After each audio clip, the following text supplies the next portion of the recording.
Welcome to Healthcare Shapers Perspectives, where we bring you the insights from the experts shaping healthcare today. Hosted by Diane Bryson of Inspired Health Strategies. Hi, this is Diane Bryson coming to you again with another in the series of podcasts sponsored by Healthcare Shapers. Today, I'm with Kathy Letendre. And Kathy is an experienced healthcare executive and champion of transformational improvement, something that we're all dealing with right now. Kathy is going to share her experience helping leaders achieve unprecedented levels of excellence for their organizations. And I wanted to read that to you because I thought it was a very important statement. Kathy, how about if you tell us something about yourself in a much more relaxed manner than I? Thanks, Diane.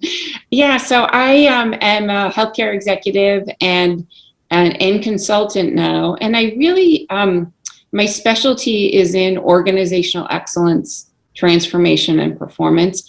And generally, I work with healthcare delivery organizations, from hospitals to medical practices, from mental health agencies to health systems. And I love working with executive teams to make transformative levels of change in their organization. So this year, you must have been hard at work. It has been quite a year for sure across the world, but in healthcare in general. So even starting with that, this year has brought unprecedented change in healthcare. And what have you observed among organizations who have fared the best during this period of COVID? Yeah, this year of COVID has really brought incredible challenges to the healthcare industry. And I think this year has really accentuated both the internal strengths and weaknesses of organizations. Those that have fared the best had great strategic clarity going into the year. They understood their strategic direction. They were really clear about who they were and who they wanted to become, such that when the crisis hit, they just kept moving forward, not in spite of COVID, but they had that clarity to help them accelerate the kind of changes they were setting out to make. How do you think that they got there? So they were prepared. How do you think they got there to be able to weather the storm so well? You know, it's interesting. One of I call it my favorite client. My favorite client had really spent time, not that they knew COVID was coming, but they routinely spend time on an annual basis getting clear as an executive team about where they're headed.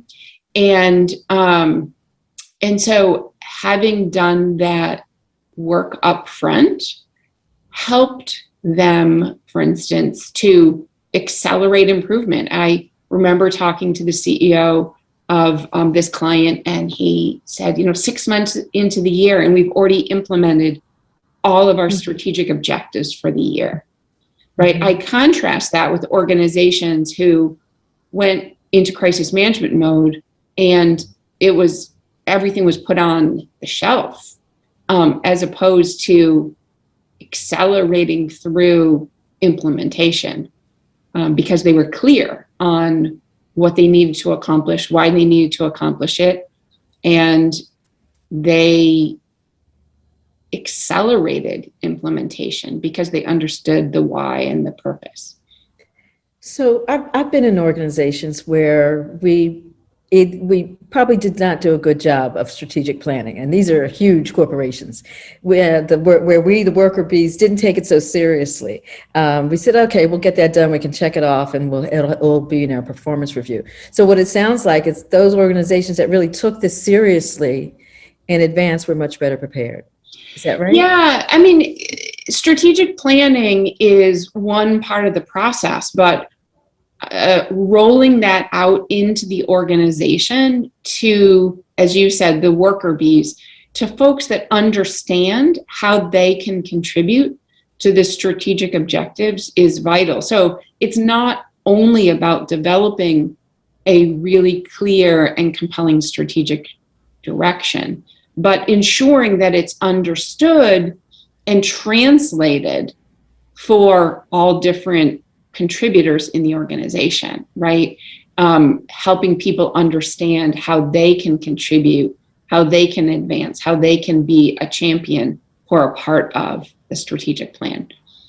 Okay, that makes sense. That makes sense. I think that, I'll take it even more seriously in my own organization in the future. Have you gone back to that client that accelerated their plan to see how they're looking at their future now? Yeah, no, it's interesting. This is a client I stay in touch with a lot. They reached out to me in November. So, 9 months into the pandemic, and said, let's set our strategic direction for 2021 in November, right? When everyone else was saying, oh, we don't have time for those kinds of normal activities. They brought their entire executive and director level group together in a virtual strategy session that I led to say, let's set our direction for 2021. They've just reached out to me in recent weeks and said, we're now ready to undertake our 5-year strategic update process as well. So, it wasn't a check the box. It wasn't, oh, we got it done, so let's find other things to do. No, they said, let's keep going. Let's identify what next. That's fantastic. You've really helped them. And sorry, one more question before I go to another topic. Were they in that mindset when you first met them, or did you help them get to that mindset? That's a great question. No, they were certainly not in that mindset when I first met them. Actually, this was an organization who was in jeopardy of losing their certification as an organization. They were, talk about in crisis mode, their major regulator had put them on notice that they, if they didn't make some fundamental changes, they were going to decertify them. That's when I met them. And so it's something that has taken them some time, but the discipline of going from being almost decertified to being a high-performing organization, yeah, it has taken some time, but they are just phenomenal now. Anything they set out to do, they get it done and more. And you help them get there. That's got to be pretty gratifying to see. It has been amazing. They're a great group of executives. Yeah. You need to think about doing a white paper on that. So, and actually this leads me to the next topic, I guess. It seems that many organizations that have gone into crisis management mode have not come out of it. They seem to be standing still. We've talked about this high-performing company that you've helped bring from crisis to high-performing. How did you get them to move? How would you get companies now to move in this COVID environment to get them out of crisis? Yeah, no, I mean, I think one of the things that's become really obvious to me that I kind of shared in the opening was, I think that the public health crisis really exacerbated or shone a light on what was going on in organizations, right? Organizations that were challenged to make decisions, that didn't really think about resource allocation, right? It sort of accentuated the good and the bad in organizations. Organizations that are sort of standing still, that have put everything on the sidelines, it's time to come together to give strategic direction. And I don't mean big S strategy. I mean, when people are in crisis, when organizations are in crisis, they can become paralyzed. Yes. And people need to understand where they're going. And that's the job of leaders, to at least paint a picture of a path forward, so that people can follow, right? Organizations need to know what's next. The people need to know within the organization, where are we going? What's next? And so whether an organization is high performing or standing still, some clarity of direction is needed at this juncture. Otherwise, the organizations are going to stagnate. Well, I know how I am when I'm in crisis. I end up, it's tunnel vision for me. How do you wake people up to help them see that this is the time to do some planning about the future? Because right now it's hard for them to see that. It is definitely hard for them to see that. And I think that I don't really know what the magic is, Diane. Organizations that they either will choose to move to a different place, to get back to some of the discipline of setting strategic objectives, achieving strategic objectives, engaging people, involving people.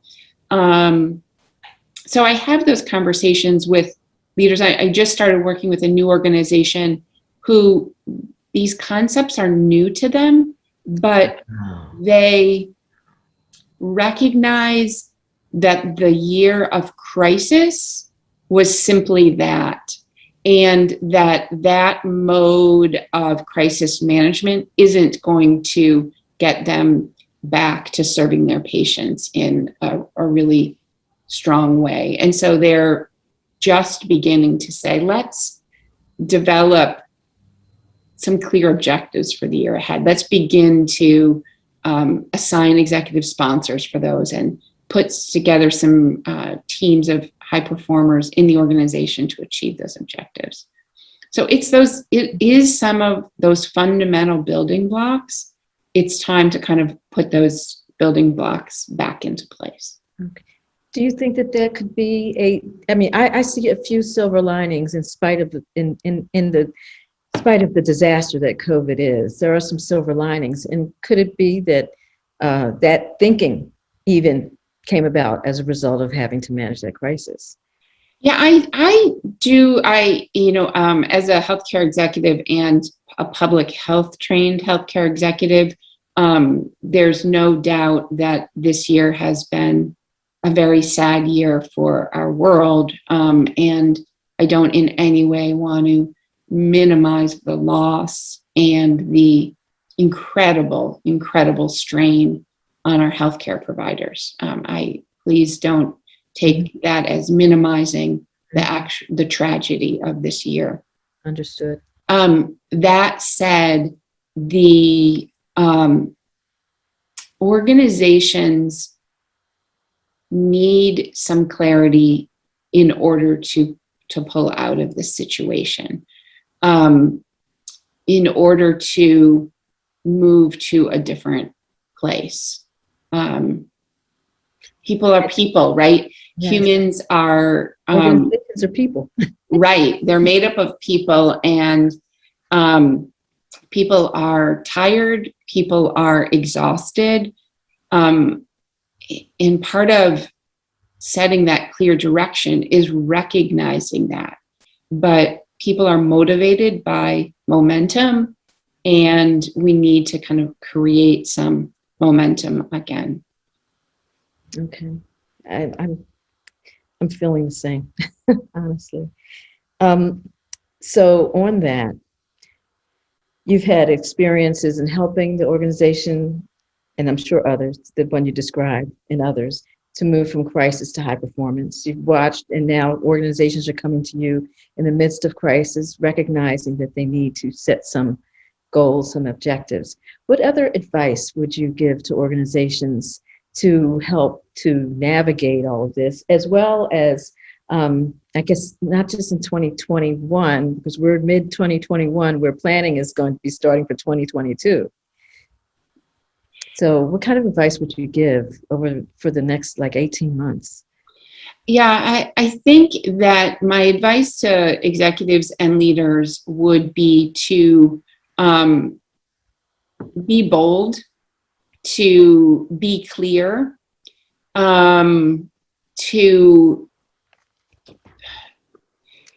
capitalize on what we learned this year. If anything, one of the silver linings is that we learned a lot about what was important to patients, right? Convenience and access and safe access to care, right?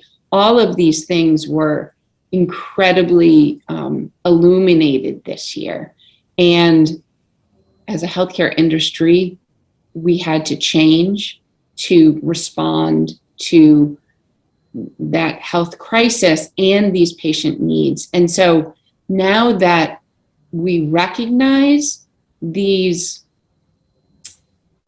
elements that are important to patients, I think it's really important as you set a bold new direction for the organization that you incorporate this incredible learning about what's important to patients into the design and redesign of your services. Let's not go back to business as usual and, the patient that needs to come and sit in a crowded waiting room for 45 minutes waiting on us, right?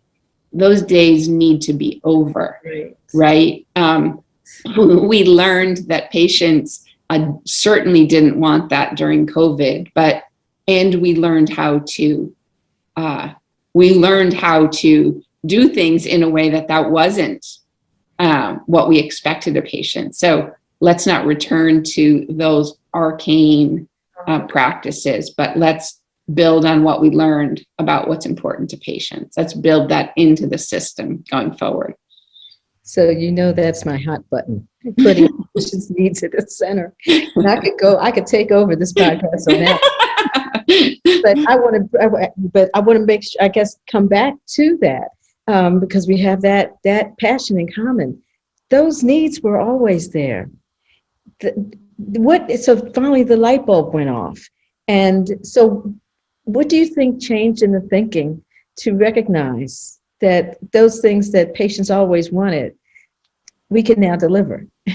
Well, it's interesting. I think COVID and the public health crisis really just shone a light on what was already there, right? These patient needs existed, but we as healthcare organizations simply ignored them, or we felt we knew better, or et cetera, et cetera.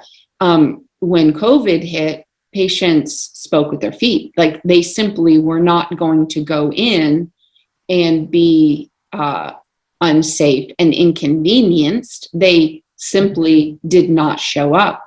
And so as a healthcare industry, we had to reinvent ourselves to actually address these needs. Right. And so let's recognize, let's take those learnings and build them into the future. It's amazing that so much, because I find the same thing throughout the industry. It's been flipped on its ear because now patients are really at the center. Can you give an example? You gave us some great examples of things that organizations you have helped to change. Can you give an example of like one of those things that did change? You talked about the time in the office. How about some discussion around, I guess, telehealth? I know you've been helping organizations with that. A lot of the rules have been changed. And there's fear that those rules will not remain permanent. Can you talk a bit about that? Sure. Yes. I mean, certainly one of the great accelerators of 2020 has been around telehealth. And it's been interesting, Diane, in working with organizations in this space. There's organizations who took on telehealth as a stopgap measure, right? It was the only way to see patients, and those organizations that lacked strategic clarity simply want to go back to business as usual, right? And they say things like, well, our patients, they like face-to-face visits, right? Whereas organizations that have this greater strategic clarity around why telehealth, what are the benefits to the patient and the provider and the delivery system of telehealth, they used the public health crisis to accelerate telehealth. And I was on a call with a client the other day. They don't want to go back to business as usual, right? They want to find a hybrid model where clinicians and the schedulers and others understand when is telehealth the optimal mode of delivery, when is in-person optimal, and build that into their model of care. Not just an either or, but a both. That's a really good point, because it's too easy to go back to doing what we did before and say, oh, we don't need to spend the money on this platform or whatever we're going to do.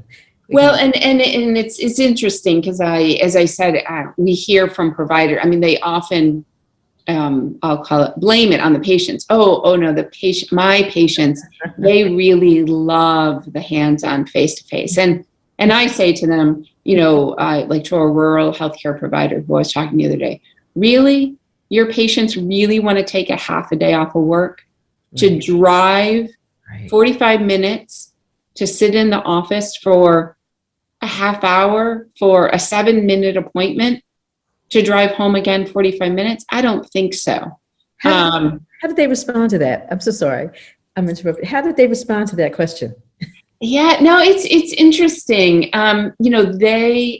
We're trying to help them to see that it's not an either or, that it's really about how they present it as a clinician that is the game changer. If I say, gosh, on our next appointment, Diane, we're going to be just doing a quick check-in on how your new medications are doing. And, the most convenient way for us to do that would be with a telehealth visit. Would you be open to that? That's very different than just saying, let's book your next appointment, right? And mandating. Yeah. That's like a motivational interview question. Instead of asking something that's going to give a yes or no answer, you ask the patient what they want. Yes, and offer the benefits to them, not just to the provider, right? Right. Yeah. That is a change in thinking. Yeah. Yes, that is a change in thinking. So I'm looking at the time and I see we're almost up. I got a few points here from you that organizations should be bold, be clear, don't go back to quote unquote normal. What else would you like to add to close? I think that organizations need leadership in order to move forward. And I think it is the responsibility of the executives and the leaders in the organization to paint a picture of the future that draws the organization forward. We can't look to others to do that. That is our job as leaders, is to pull the organization forward with a powerful and compelling strategic direction. Okay. And how can we reach you? Yeah, thanks. So on the Healthcare Shapers website, you'll see my profile. My company is Letendre and Associates, and I look forward to hearing from organizations who want to set a bold strategic direction and not be satisfied with good enough. Great. Thank you so much, Kathy. It's been a pleasure talking to you. Great talking to you as well, Diane. All right, audience, thank you. And we look forward to our next podcast with you. And you'll find this on the Healthcare Shapers website. Thank you for watching Healthcare Shapers Perspectives, where we bring you the insights from the experts shaping healthcare today. For more episodes, visit healthcareshapers.com/perspectives.